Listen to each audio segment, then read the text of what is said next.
Hey everybody, it's Mike from the Mike Wagner Show, powered by SoundCloud Studios, brought to you by official sponsor of the Mike Wagner Show, international warring author Mia Moses Missing, available on Amazon, paperback and ebook, coming soon, Missing 2, Double Suspense, Double the Fun. Check it out on Amazon. Also brought to you by The Sweet Psalmist by Serena Wagner, based on the life of David, including theories, quiz of pains, and King David Psalms, Amazon.com, keyword Sweet Psalmist Serena Wagner, and check out the Mike Wagner Show at the MikeWagnerShow.com, also on Spotify, Spreaker, iHeartRadio, Anchor FM, YouTube, BitChute, Rumble, and more. Check it out, 50 podcast platforms, heard in 110 countries. We're here with an amazing author and neuroradiologist, attended University of Michigan Medical School, completed his training at Brown and Yale Universities, grew up in suburban Detroit as an only child, and stories of his parents escaped from communist Hungary. And we'll talk about that. And new book, it's a true story of one of the most unknown chapters in the Holocaust following the transformation of a young man confronting anti-Semitism. The book is called Not a Real Enemy. Live, ladies and gentlemen, at Plus Studio, somewhere in beautiful downtown Florida. The amazing author and neuroradiologist attended University of Michigan, and the book Not a Real Enemy, the multi-talented Robert Wolf. Robert, good morning, good afternoon, good evening. Thanks for joining us today. Well, thanks for having me. I'm very honored. Appreciate it. It's nice to meet you and great to be on your show. Well, it's great to have you on board too, Robert. You're an author, a neuroradiologist, attended University of Michigan Medical School, completed your training at Brown and Yale Universities. You grew up in suburban Detroit as an only child, and sharing stories of your parents' escape from communist Hungary and father's tragic history of escaping the Nazis twice, but losing his own parents. And you have a book, which is a true story of one of the most unknown chapters in the Holocaust, following transformation of young man confronting anti-Semitism, cruelty, kindness, despair, hope, and freedom, everything. And of course, also nearly 500,000 of the Hungarian Jews deported and killed during the Holocaust. The book is called Not a Real Enemy. And before getting on, Robert, tell us how you first got started. Well, if you knew me 6, 7 years ago, you'd say this guy would never write a book about the Holocaust. I'm not a or writer. maybe on a podcast. I mean, we're all in the same boat, right? I'm not right. I'm a science and a math guy. But in the 70s, the book's a biography about my dad. It's also an adventure because there's 20 miracles in the book, 4 escapes. We can talk more about that down the road. Four-time escape artist. A lot of miracles, and the story is about anti-Semitism in the backdrop throughout the book. And so when my mom and dad, they wrote his autobiography when they finally got settled in the United States in the 70s, and he was established as an OB-GYN. By the way, that's the punchline. He ended up delivering 10,000 babies in the Detroit area. Redemption for sure, if you can call it that. It doesn't bring back the 6 million Jewish people, and it doesn't bring back the 50 million that died in World War II, but it's certainly bringing life into the world. So, and he was my hero that way. I mean, since 9th grade, that's all I wanted to do was become a doctor. So I became a radiologist, following in his footsteps. Backlog to the 70s. So they wrote the autobiography. They wrote the stories as though they'd happened the previous day. Covers Hungary. So it's a history book too. It covers Hungary from the end of World War I to the end of the Hungarian Revolution in 1956. So it's about a 40-year span, and ends up in their quest for freedom. So I was inspired by they wrote the autobiography in the 70s as though the stories happened the previous day, and then it was paper and pencil to typewriter to computer to disc. I may have read the manuscript once 30 years ago, didn't think much of it. I was a busy guy now, practicing radiology, family, all that stuff. I didn't think much except for his first escape, and I remembered that vividly. Although my dad and mom would talk about the Holocaust, on and on. More so in the second half of my life, I almost got burnout from it. Holocaust fatigue, they call it.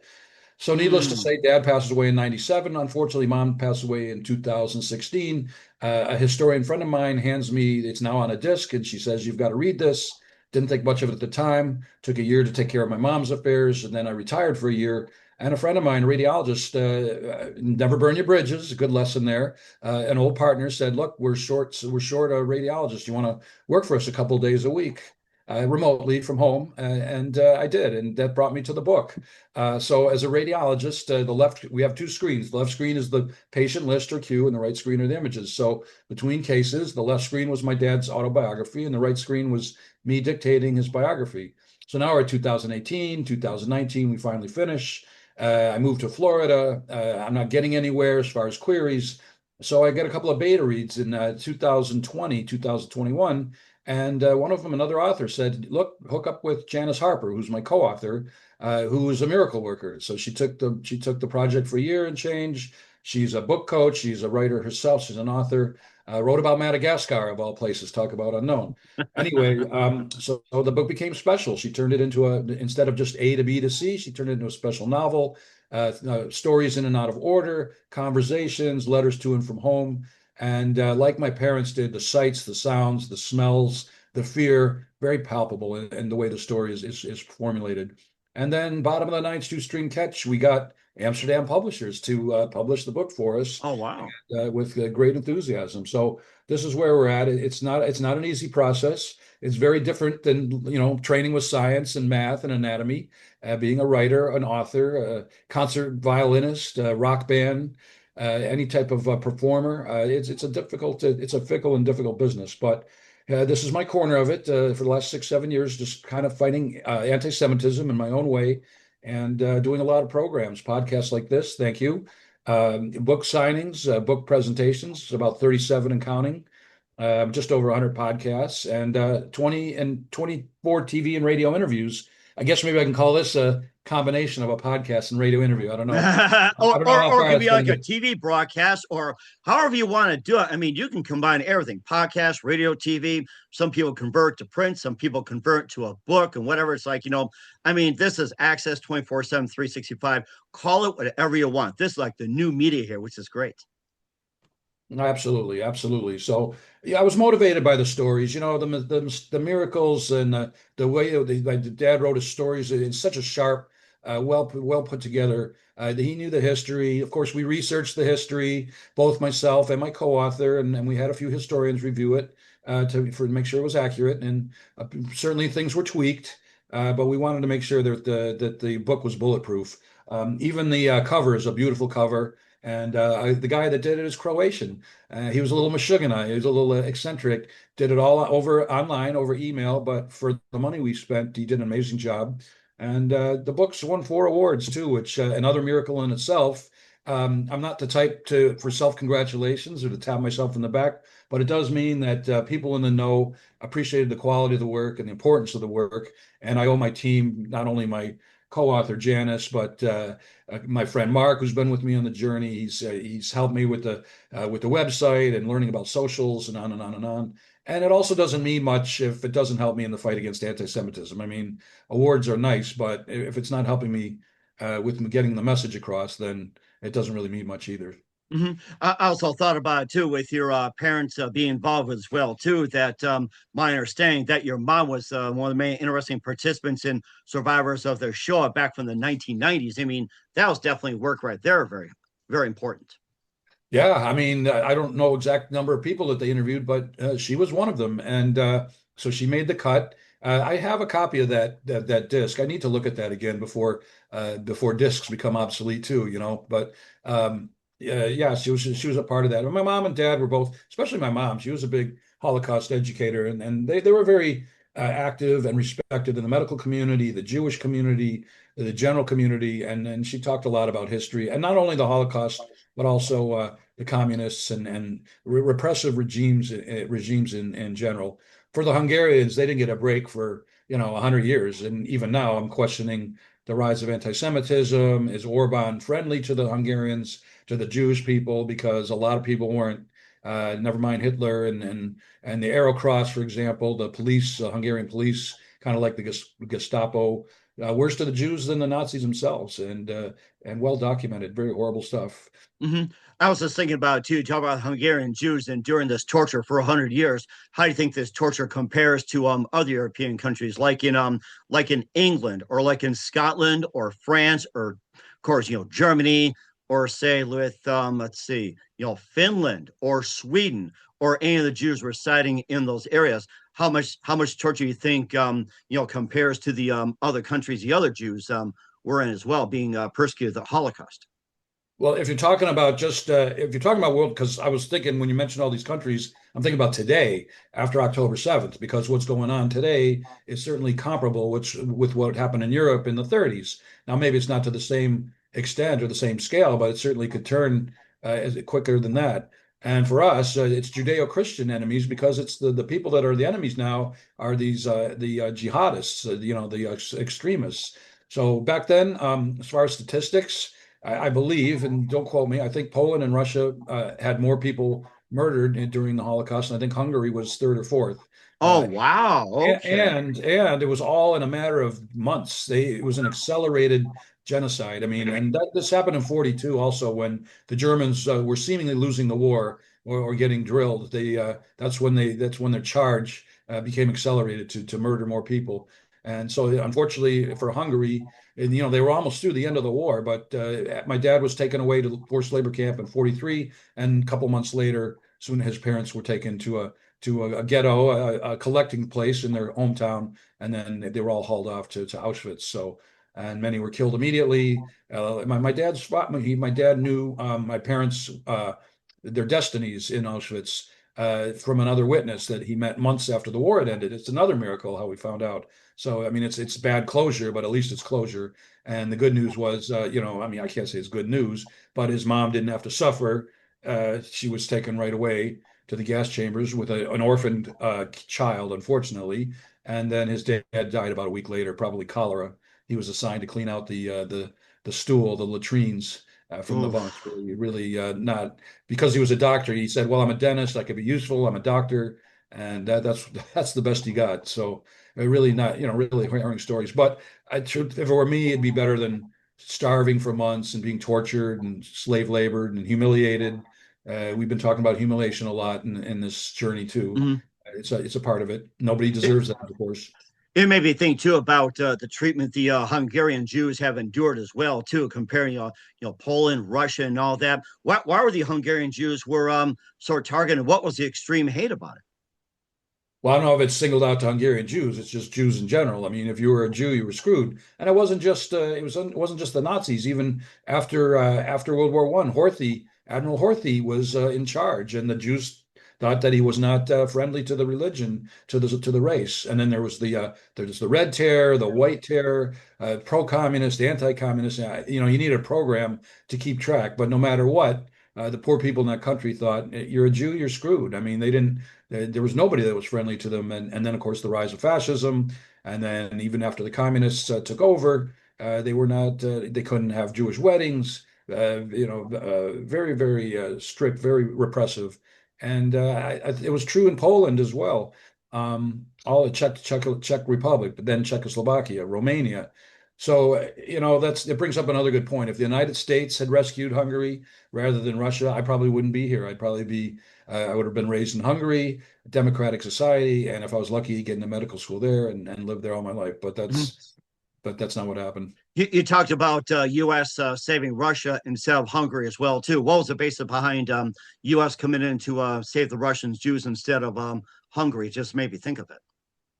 Oh, I don't know. I mean, it's just they divided and conquered. I mean, I'm not a huge. I know my little corner of history, but there's certain parts of history, like the war part. I'm not real familiar with the battles or the strategies, truthfully. But yeah, Americans had their hands full trying to rescue the West, right? Helping with England, France, Germany, Austria, as it turns out, and, neighboring Hungary. So it was that close that they could have. And meanwhile, the Soviets they helped free up, of course, Poland and Hungary, Czechoslovakia, and it's just the way it worked.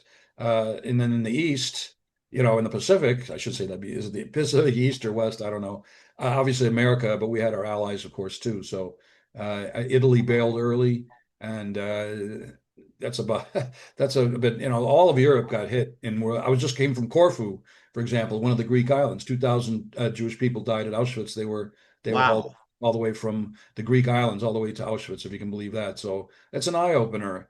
Another eye opener is when we talk about pets in the Holocaust. We don't really talk, and women, slave laborers, Hungarian women slave laborers in the Holocaust, which is an eye opener. I don't know that much about it, but and we don't talk about it in the book, but it's definitely a topic as well, something to. Mhm. And how about child labor as well too? You talk about pets being enslaved, women forced into labor. What about the children?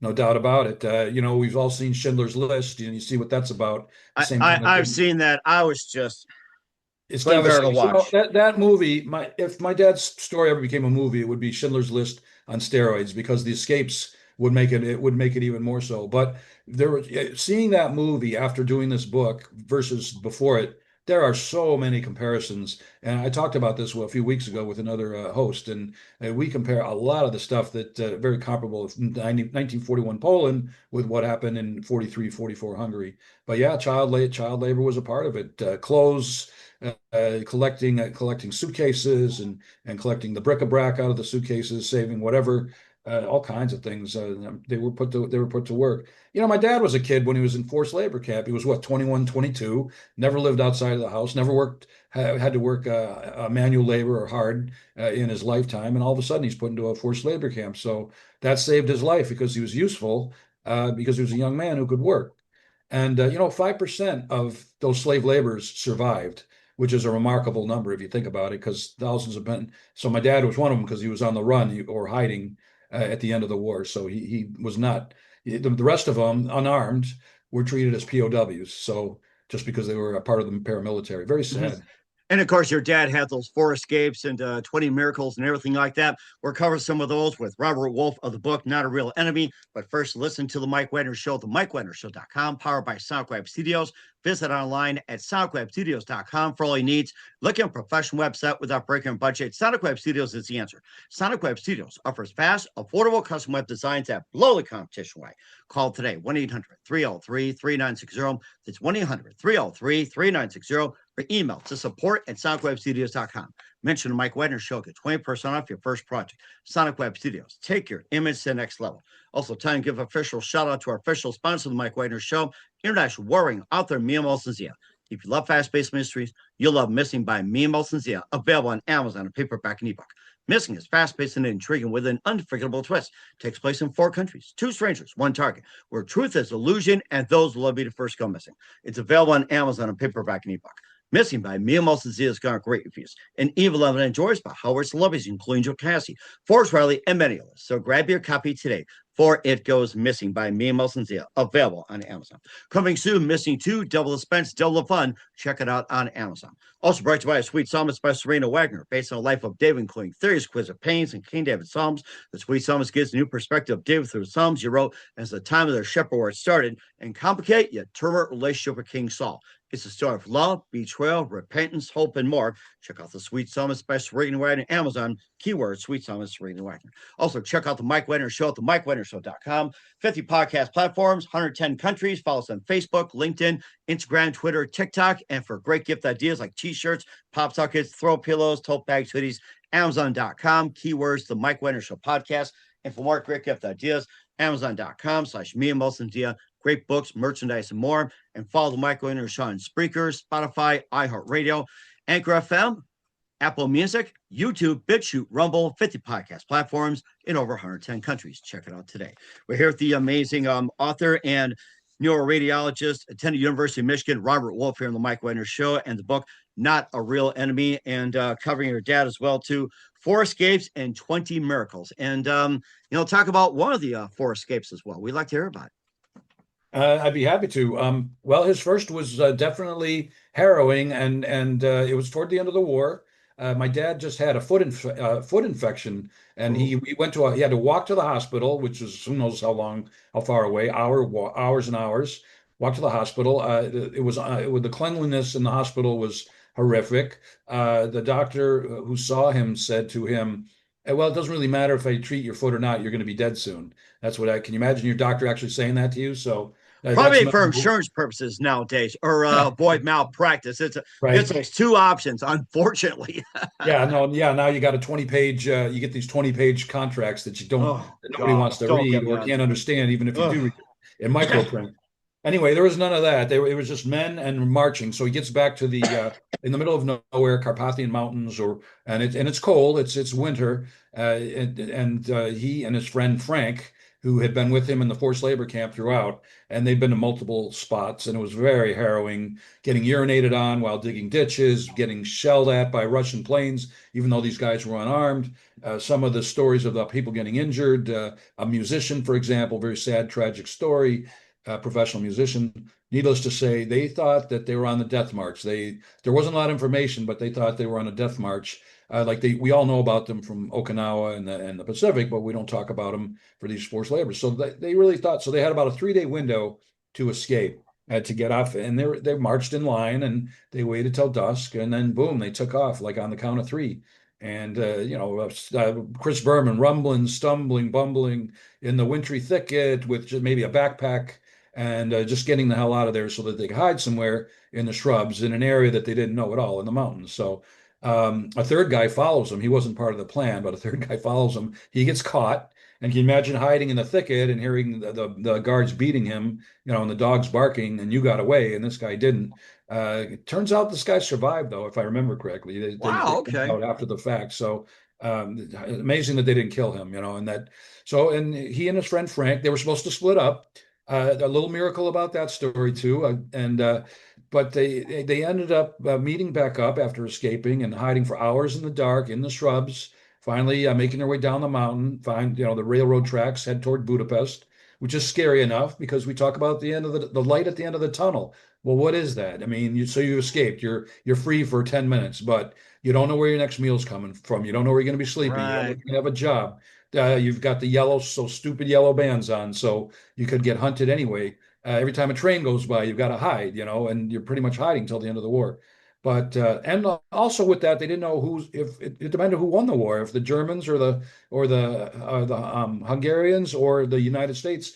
If they end up in Austria, but the Germans win the war, they're probably worse off than they were in Hungary. So they had that unknown too.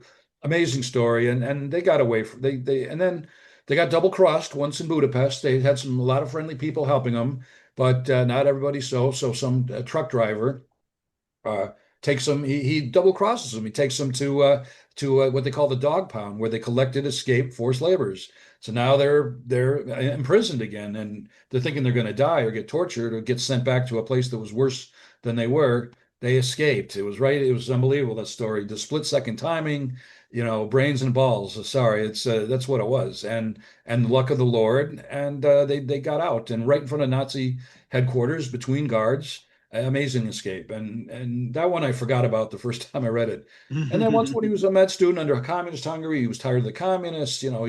He got to finally get into medical school, but he hated the communist system. So he escaped. He got out and he arguing with an armed Russian soldier, cloak and dagger stories. There was many of the cloak and dagger stories too, and that's he got away. I mean, he got through, but he changed his mind. He was for fear of reprisal. And then finally, with my mom, a very harrowing escape when they left in '56 after the Hungarian Revolution. Mom was a med student at the time. She never got to finish. She never got to go back. My dad was an OB-GYN by now, but he had to double down as a trauma surgeon. The Hungarian Oh. Revolution, not a lot of people talk about or know about. 3,000 people died, 14,000 injured, a lot of young, that's on both sides, a lot of young women and children who actually started the conflict. And of course, the young soldiers that the Russians sent in with many, many tanks. The Hungarians couldn't win that war at all. But it was a 2 week war, and there were a lot of casualties, refugees, and a lot of destruction. Mom and dad were frontliners. She ran the blood bank while he doubled down as a trauma surgeon. And after all that, they said, enough is enough. 2 wars, another repressive regime. They were closing the borders. The people that really wanted freedom were getting out. And my mom and dad risked their lives to do that. And very harrowing story. Anti-Semitism all the way to Austria, anti-Semitic remarks, and believe it or not, a priest helped them with that last escape, and at the risk of losing his own life. And so a lot of great stories, a lot of sad stories. No sugarcoating. We're just telling it like it is. And like a friend of mine says, if Dad said that that's what happened, then that's what happened. And Mhm. there's deniers out there, 9/11 and the Holocaust. It happened. There's enough evidence. The Nazis were unbelievably meticulous about the evidence. They take a lot of photographs and send them home. This is what we're doing every day, and that kind of thing. So, uh, Mhm. It's kind of like their social media in a sense too. Hey, look what I did. Look who I killed. Look what I can do. Look at this, mom, and all that. So that's her. yeah, no doubt about it. And I think about, it's funny you mention that because I think about the shoes on the Danube. So the Arrow Cross is like the Gestapo. They're the police. These idiots that treat the Jews worse. So 21,000 people died in 2 months, shot in cold blood on the Danube. And that makes me think, there's no witnesses, there's no lawyers, there's no courtroom, there's no social media or TikTok, or it's just, then the witness was the next victim. So who are you going to tell? So that was a very horrible story. And there was no reason for that at the end of the war. It was really at the end of the war for Hungary. It wasn't like in Schindler, the exact opposite, where all the German soldiers leave Schindler's factory and go home, even though he really invites them literally to kill all those survivors. And boy, would I be nervous if I were in that situation, but they left. But that didn't happen in Hungary. Hmm. I was just going to ask you about comparing Schindler's List to with Hungary and all. I think you pretty much answered that question. And maybe if you did see Schindler's List, was there anything that was inaccurate about what happens well too compared to what actually happened? Well, I'm not a big historian about the history of Poland, but and funny they mention Hungary late into the movie because so they're moving along at a 43, 44 towards the end, and now the Hungarians are going through what the Polish people had to go through. But how about this mental torture when this guy, the one of the I think he was the rabbi, he's not making enough trinkets in the factory. So Goth is he takes him outside into the yard and he's going to shoot him in the head and his gun won't go. His gun gets jammed, and then Oh he takes wow. his other gun and it gets jammed. This is in the movie, and then he gets one of his colleagues, another officer's gun, and that gets jammed. So the poor guy is on his knees. He's got his head to sideways, and he could have been shot, and the guy then he just kicks him in the head or he butts him in the head with the gun and lets him live. I mean, talk about that kind of trauma. And then ironically, when they hung Goth, same thing happened. They had a hard time getting the step stool out from under his feet so they would hang. And so he had to experience the same thing in a similar degree. Well, when my dad was in forced labor camp, there was a drunk officer, excuse me, and somebody was out of line or said something or were talking when they weren't supposed to. And he said, "Look, you guys are going to tell me who the perpetrator is, or I'm going to shoot one out of every 10th one of you." And so, you're secretly counting 1 through 10, It, see if it sounds like you Russian roulette in a sense. it's a Russian roulette, exactly right. It's a Russian roulette, and the guy he never came through with the threat. So yeah, unbelievable. So nobody got killed, but they 1 out of 10 guys. All these guys thought, well, it could be me. So it's the same kind of thing. It's that mental anguish that people have, even though you weren't directly you're humiliated, but you're not exactly hurt or killed.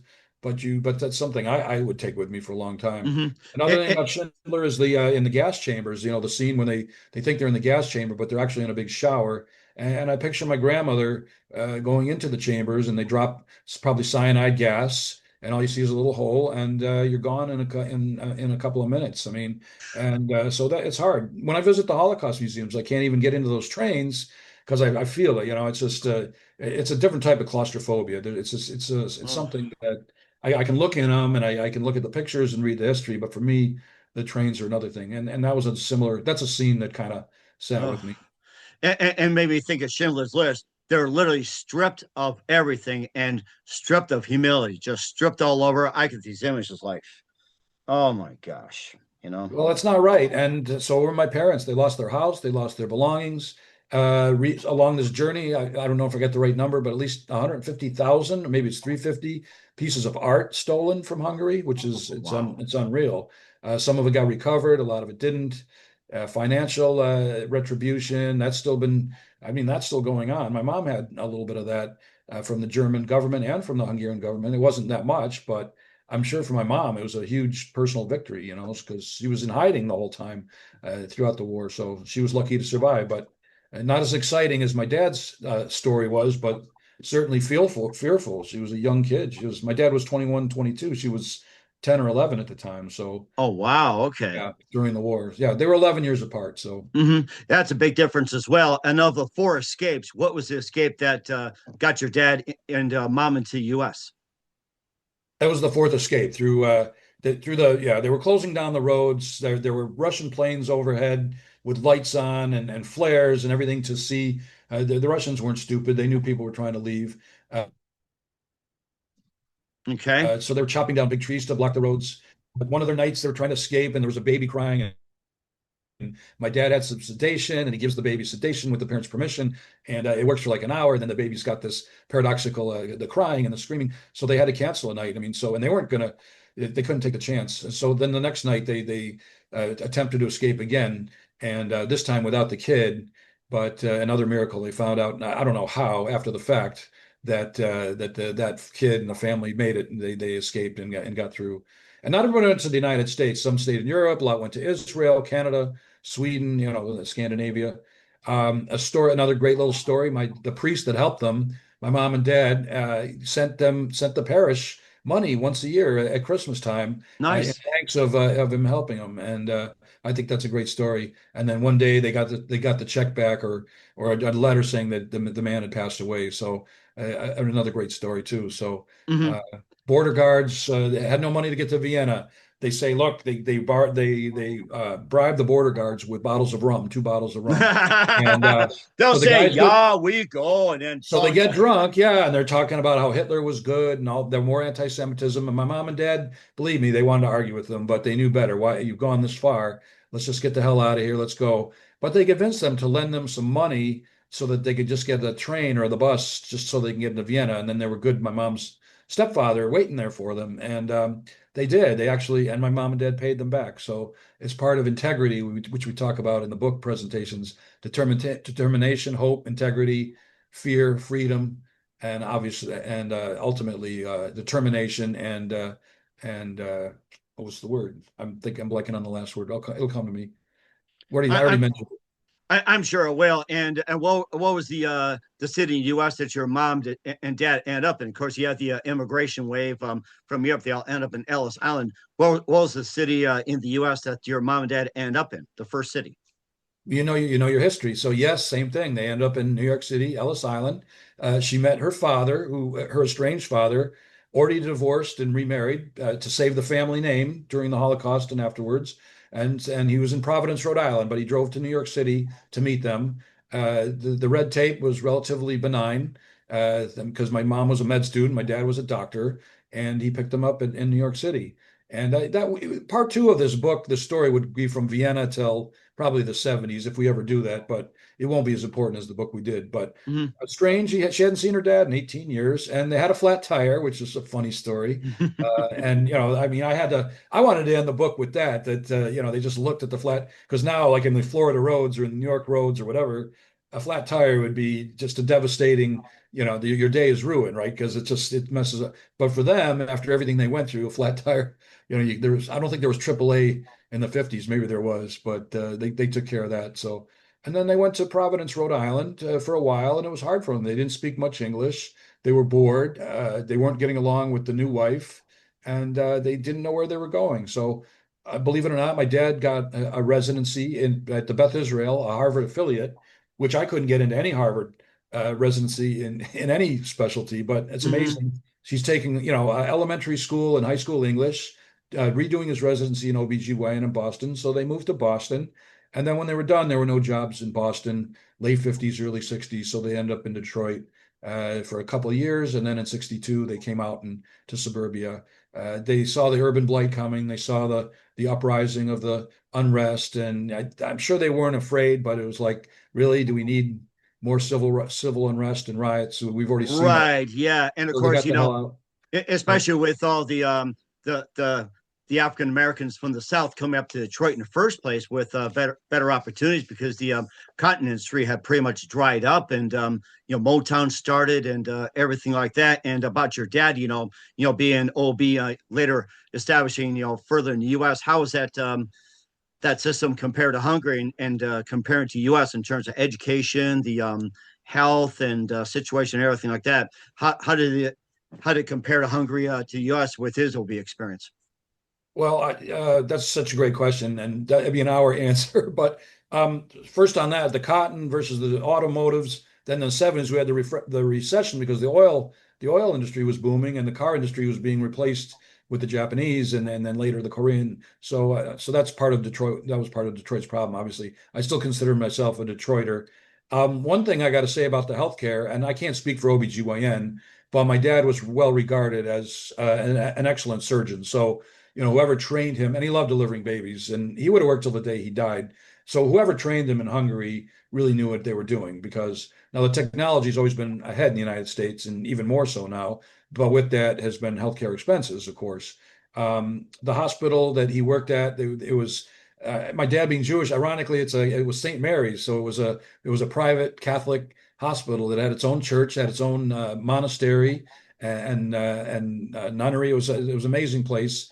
I got to work there for a couple of years as a kid, and and my dad had mitral stenosis because he had rheumatic fever as a kid. So it ended up affecting one of his heart valves, mitral stenosis, and there were no antibiotics at the time back when he was a kid. And if he didn't come to the United States, he probably would have lived till maybe 55, 60. He lived to 74, but he had two open heart surgeries at the Cleveland Clinic. One was for the mitral valve replacement and a bypass, which I don't think Hungary had yet. Maybe they did in the late 70s. And then he had the valve perforated. It was a porcine valve, a pig valve, perforated. So it's another adventure my dad had to go through. Besides everything else, was two open heart surgeries. But if he didn't come to the U.S. and go to the top place like the Cleveland Clinic, his life expectancy would have been much less. Mm-hmm. And I think your dad sounded like a really amazing man as well, too. And a bit more on a book on Not Real Enemy with Robert Wolf and Bennett. You listen to The Mike Wagner Show at themikewagnershow.com, powered by SoundCloud Studios, brought to you by official sponsor of The Mike Wagner Show, international warring author Mia Wilson's The Missing, the Sweet Psalm of Special Rating Wagner, based on the life of David, including 30 exquisite paintings. Ken David Psalms, Amazon.com, keyword Sweet Psalm of Rating Wagner. We'll be back to the amazing Robert Wolf of Not a Real Enemy after this timeout. We're back with Robert Wolf on the Mike Wagner Show with Not a Real Enemy. And just a couple of things, maybe sum up the title of Not a Real Enemy. And, just how'd you come up with the name? I forgot to ask you that earlier. So great question. No, may I show the book? Absolutely. Show it all you want. It's your time here. A little reflection. Sorry about the awards. There are 4 awards. I can't believe it. I mean, again, it's about the team, and it doesn't mean anything if it doesn't help me with the fight against anti-Semitism. But Not a Real Enemy, the true story of a Hungarian Jewish man's fight for freedom, four escapes, 20 miracles, adventure, history book. I'm serious about fighting anti-Semitism here in my own little way. I'm doing a lot of these podcasts. If you want to help me with it, I can't fight anti-Semitism myself, so please reach out, do reviews, more podcasts, book presentations. I don't say no to anything. I'm on social media across the board. Rob Wolf on Meta, or Not a Real Enemy by Robert Wolf is my Facebook author page. I'm on X, I'm on Instagram, LinkedIn, TikTok, and Blue Sky. So jump along. I don't just post about the book. We just got back from Europe, and it was a great trip. I posted beautiful photos from that. Very privileged and grateful to do that. A couple of years ago, I was in Israel. I love your King David. They're excavating King David's palace, one of them in Jerusalem, and it's a beautiful site. Israel is an amazing country. They say every Jewish person should go to Israel. I say everyone should go to Israel. Until October 7th, the tolerance was there. We did a lot of Judeo-Christian visiting and a lot of and Islamic as well, and it was well integrated. So that's what I'm trying to do, is like my parents, is get us to be more integrated, to understand other people's personalities, other people's their cultures and religions, and be neighborly, because life is short and we have such little time on this planet. So make the most of it. Stop hating, love people, change your vector if you don't like what you're doing, and realize what happened to my dad could happen to any one of us, any time. Natural disaster, a war, foreign government, local government, bad neighbor, bad business deal. Appreciate what we have in this country, because this book is about the dark world, and it exists now in a different way, but the song remains the same. And what can people more learn from the book? Say again? What can people more learn from the book? Well, besides the history of Hungary and about the Holocaust and anti-Semitism, the messages are clear: integrity, determination, the quest for freedom, resilience, redemption is the word I was looking for. Redemption. So, and we all go through hard times in our life, and this is such an inspiring story that it changed my life. And when I get people to tell me how it changed the way they look on life, then I will have done my job. So you learn a little bit about everything, and I get such great feedback. A lot of people say it should be a movie. I kind of agree, but I'm biased, and we'll see. I mean, Tom Cruise plays my dad, 4-time escape artist, a lot of running scenes. just like Mission Impossible. What was I? Exactly. It's gonna be like Mission Impossible 100. Hungarian exactly. style or something. Yeah, why not? Not a Real Enemy instead. Do something different, Tom. Plus, you'll help with the fight against anti-Semitism. Tom Hanks plays one of the nicer guards in the labor camp, if you could call them that. Steven Spielberg directs the movie, but he's done. I've already reached out, sent him a query letter. I got a nice letter back, but he's done with that.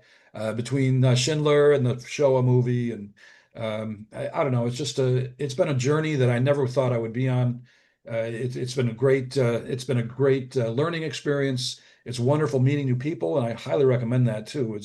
It's another way to just meet people like you. And I'm going to Vegas for a live in studio podcast coming up, which is so exciting. That Nice. that kind of thing. So that's, Vegas is fun. I'm meeting new people and continuing with the message. And I appreciate you being And certainly great as well part of it. too. And And you're well established. great, and appreciate as well too. Where can we find your book at, Robert? Okay, the book is available, Not a Real Enemy, on Amazon, Barnes and Noble. If it's not in your local store, it's online at Barnes and Noble, Walmart, my undergrad alma mater, Tufts University, and it's also available at 4 Holocaust museums: the Zeckelman in Michigan, the mothership, the United States Holocaust Memorial Museum in Washington, D.C. I've done a couple of book signings there. The Illinois Holocaust Museum and Tolerance Center, or I think that's right, and Education Center, excuse me, and then the Holocaust Memorial and Tolerance Center of Nassau County, which I recently did a presentation there. So seek and you shall find. It's there. It's You, out there. you And got and what's your website in the meantime? oh, I appreciate that. RobertJWolfMD.com. And I have a YouTube channel too. So there's Okay. All right. Well, certainly check that out as well too. Here with the amazing plenty multi-talented of Robert content, Wolf of videos, and right, and we're here with the amazing Robert Wolf of Now Real Enemy here on the Mike Wagner Show. Robert, just a few more things. What else can we expect from you 2025 and beyond? Besides going to Vegas afterwards, let's think afterwards. What's that? well, I'm always querying. So my granddaughter just graduated valedictorian of her class. Nice. So that's cool. So I'm going up to Massachusetts for that and her graduation party, and it's her birthday, 18, and then I'm going to Michigan for my 45th year class reunion. And hopefully I'll get a book presentation there in my hometown. When I did one a little while ago, a couple of years ago, we sold out. We sold out the books. We packed the place. So great hometown. That's in Michigan. I'm in talks with Yale, from the Yale alumni, so I might get a book talk through them. I just got off of a cruise, and I'm doing a podcast in a couple of weeks through the cruise through Seabourn, and they might give me 2 more book presentations in Austin, Nice. Texas, and in Atlanta. So I'm busy. Like I said, I don't say no to anything, and you never know what's going to come up. I still try to reach out to people that don't know about the book, and more importantly, just help in the fight against hate. And I think that's a great message. You're spraying, doing a great job, Robert. And who do you consider biggest influence in your career? My dad would be one. There's 100 people. I mean, Gordon Zay is a neuroradiologist at Yale, fantastic guy. He's retired now. I can go back. You can go back to elementary school. Miss Fadgen. There's so many. The movie Apocalypse Now, Redux. Apocalypse Now is a great influencer and a motivator while I was doing this project. It's another 20-minute discussion, but a great Heart of Darkness was the book. We read that in high school, and that was the beginning of that. That was where the story there I was. Other influencers, so many. I mean, the sports influences, Barry Sanders, Joe Dumars, the guys that are class acts while they're so talented, but they're modest people. And by the way, we should be following more Gandhi and Moses and Noah and Jesus rather than listening to the other idiots they're promoting hate and all the other BS that causes murders. And we're following the wrong people sometimes, and that's another big Mm-hmm. message too. And of course the sports figures as well too. Like back in your days with the Red Wings, like Steve Eiserman, or like with who do we cover? Let's see, the Class Tigers. acts. Class Yes, acts. Class X and D, Kirk Gibson. I mean, you can do all the flashbacks you want. I mean, just amazing stuff. And lastly, what's the best advice you can give to anybody at this point? There's no substitute for experience. As we say in radiology, you can learn something for every case. Realize that every case is a person, it's not a case, but there is no substitute for experience. Be a team player. If you don't like what you're doing, change vectors, pivot, write a book, write a poem, go to the library, volunteer at the hospital, like buy your neighbor a cup of coffee, spend more time with your family, give back to the community. Those are all things that you can do, and then reach out to government to find out what they're doing about local hate and make sure that you're protected. At least the guns aren't pointed at us right now, and I hope it stays that way. And I think that's great advice as well, too, in times like these, Robert. That's very good advice. We're here with author Robert Wolf, amazing Robert Wolf of Not a Real Enemy here on the Mike Wagner Show. Robert, very big thank you for your time. You've been absolutely fantastic. Learned a lot. Looking forward to having soon. Keep us up to date. Keep in touch. Laugh at you back. And what's your website? How do people contact you? Where can people purchase or check out your book? Thank you, sir. Thank you. And what's your website again? Oh, robertjwolfmd.com. If you Google Robert J. Wolf, MD or Not a Real Enemy, you will find me. Certainly will do as well. Once again, Robert, very big thank you for your time. You've been absolutely amazing. Looking forward to having soon. Keep us up to date. Keep in touch. Laugh have you back. We wish you all the best. And Robert, you definitely have a great future ahead. Thanks.